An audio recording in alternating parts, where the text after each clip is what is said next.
السلام عليكم ورحمة الله وبركاته. دوستان عزیز، اینا ما اومدیم کارخانه صلاح جامه. میگیم معرکه را شیخ خوب کردن ماشاءالله. در شهر یکاترینبورگ نگفته نمونه و همچنان در شهر پیرمام جامه هستی.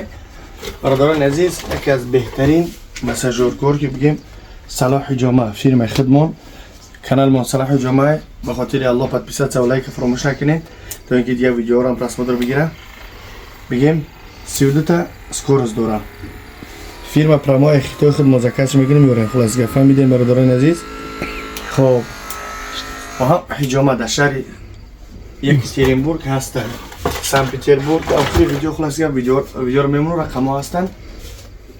برای انسانانی که قرآن خونده میتونه یکی از بهترین قرآن ها تجویدی ماشاءالله. در اینجا بگیم بطتری نوشته به اینجا با زبانی روسی. بگیم در اینجا بگیم استرانیزا رو ببین به زبانی روسی خط نوشته. با حرفایی که بگیم خودمون فهمیدش میتونیم. و همچنین با زبانی تاجیکی قرآن پیرواد. اینجاش به عربی، اینجاش معناش با زبانی تاجیکی برادران عزیز. و همچنان میبخشی غلطید مثلا بگیم استانکایی که برای ریش کنتافه کردن برای انسانانی که خنکی دارن با همراه اولیهاشون بگیم میگن تنفسی و کمبودی داره میتونن که همینا رو استفاده برن.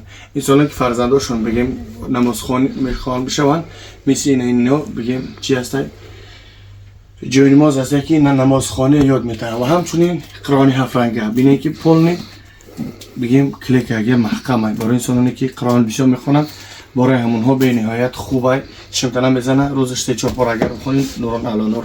و همچنین قرآن های تحفگی برای انسانانی که چی میکنه پدرکم میکنه برای اولوش. و نگفتن همونه صلاح جامه بیا اگر سالخون گاه خویه گاه محکمه. خلاص که خیلی انشالله میبینید پلیچو میگیرین حجامه رو میکنین دارو رو میخرین پلیچویتون رو میتین و ایش هم میتین ورین میرین.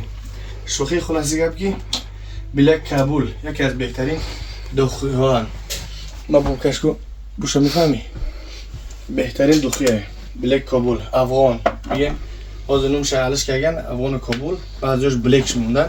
و همچنین دخویی که بگیم شیک مینکسیدیل 15% 5% بیوتین بیچ خیلی ارزونن اینجا برای انسانان که ریش دیگه میخواه اینجاش نبروین ریش کتوفکه خشو کنن. خلاصی که برای نبور ویس برای دهنت بونه کنه چی بگیم شد که از اومه پسته تسبیح دوخه خوشبویی 4 انتیمین بگیم سیمینش داروی پرستاتیت. خلاصی که بسیار چو از یکی از بهترین دارو برای سنگ گرده و همچنین پرستاتیت لیچنی میکنه. این خیلی بهای بگیم خودم توبات میکنم میخرم همی و به نهایت خوبه.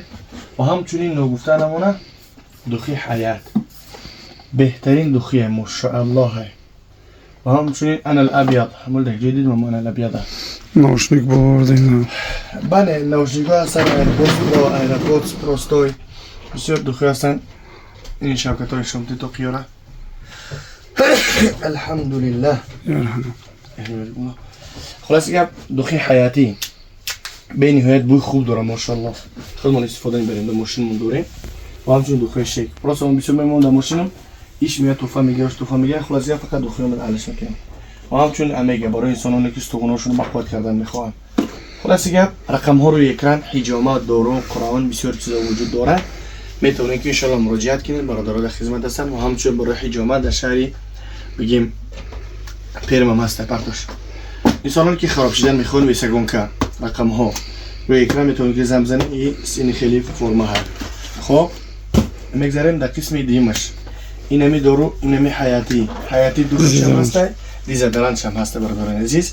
میتونید که انشالله که مراجعت کنین. و همچنین نگفتنم اینی فوتبالکر ایتم بشیش کمتا پول میچقه این خیلی میکنه بعد فوتبالکر بشی که شده خشون تو این فوتبالکر نرخوشون ارزونن. خب دخی حیاتی. و همچنین ساعت هایی که اپل واچ بیگ واچ بگیم اینفینیتی بگیم ساعت هایی که استفاده میبردیم نمیو هستن. میتونید که انشالله نرخشون 1000 روبله. و همچنین انا ابیض این خیلی دفعه میزنه دخی بهترین و بهتریناشه بخدا قسم نخورم نمیشه مجبور میکنیم. دخی انا الابیض بگیم بهترین دخیه ده مثلا ده مسکوارم در روبلون ده همه جای افتش میشود. مثلا این حال ده یکترینبورگ دوخیش یعنی نرخش ماشاءالله های بگیم زبخشم به نهایت زبخی خوبه. میتونیم که انشالله مراجعت کنیم. رقم ها روی اکران برادرها در خدمت هستند. الله سبحانه و تعالی نگهبانتان باشه. با دعا باشین. روغن سیاه دانه را هست. اینه المدینی به نهایت بگیم کچ خوبه. بگیم جه هستن ارزوناشن یا اریجینال نه. بگیم چند نوعی داره. هست سیریسکی، هست پاکستانسکی، هست تورکسکی، هست افیوپسکی. اینو افیوپسکیشن. اینیاشم میتونید که انشالله مراجعت کنید. برادرها در خدمت هستند. با دعا باشین. هر کسی که حجامه بیا برای اونها یک جای نماز تحفه کرده میشه یا که یک تا اپاراتی بگیم چی دیش کن تحفه کنک یا که از اینها یا که جای نماز یا اینکه قرآن کریم اقرأ القرآن فإنه يأتي يوم القيامة شفيعا لأصحابه یا که قرآن بگیرین یا که جای نماز یا اینکه دیش کن تحفه کنک و ما برایش ما ثابت میتونم که قرآن بگیرین تا اینکه روز قیامت شفاعت گرتون باشه. و قیمت در امان الله. السلام علیکم.